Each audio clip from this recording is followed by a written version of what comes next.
Bahasan terakhir pada pertemuan pertama ini adalah proses makro supply chain pada perusahaan. Supply chain dapat diklasifikasikan menjadi 3 proses makro berikut.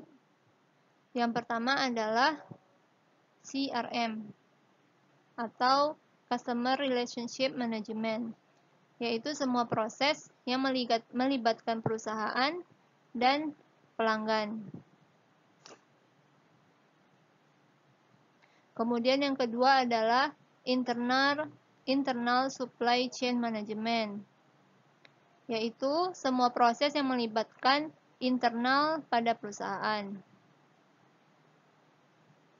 Kemudian yang ketiga adalah SRM atau Supplier Relationship Management, yaitu semua proses yang melibatkan perusahaan dan pemasok.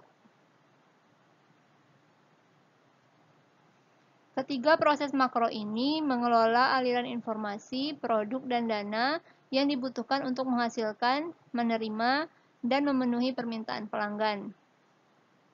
Di dalam perusahaan, semua aktivitas supply chain termasuk dalam salah satu dari 3 proses makro ini, yaitu CRM, ISCM, dan SRM. Dan integrasi di antara ketiga proses ini sangat penting untuk manajemen supply chain yang sukses. Yang pertama adalah Customer Relationship Management atau CRM.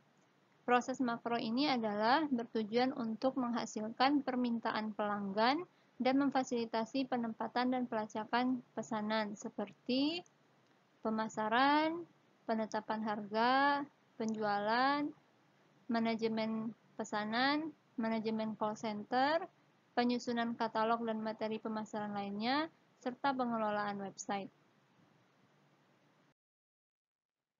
Yang kedua adalah Internal Supply Chain Management atau ISCM.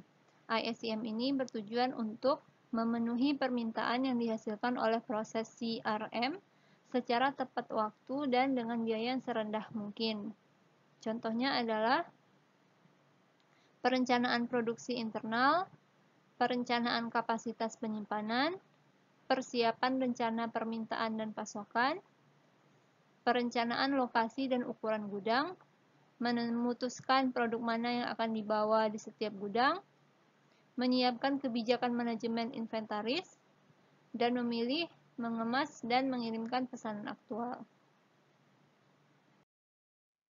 Selanjutnya adalah Supplier Relationship Management atau SRM. Nah, SRM ini bertujuan untuk mengatur dan mengelola sumber pasokan berbagai barang dan jasa. Contoh aktivitasnya adalah evaluasi dan pemilihan pemasok, negosiasi persyaratan pasokan, komunikasi mengenai produk baru dan pesanan dengan pemasok, negosiasi harga dan persyaratan pengiriman dengan pemasok, berbagai rencana permintaan dan pasokan dengan pemasok, dan penempatan pesanan pengisian ulang. Perlu diperhatikan bahwa ketiga proses makro ini ditujukan untuk melayani pelanggan yang sama. Agar rantai pasokan berhasil, maka ketiga proses makro tersebut harus terintegrasi dengan baik.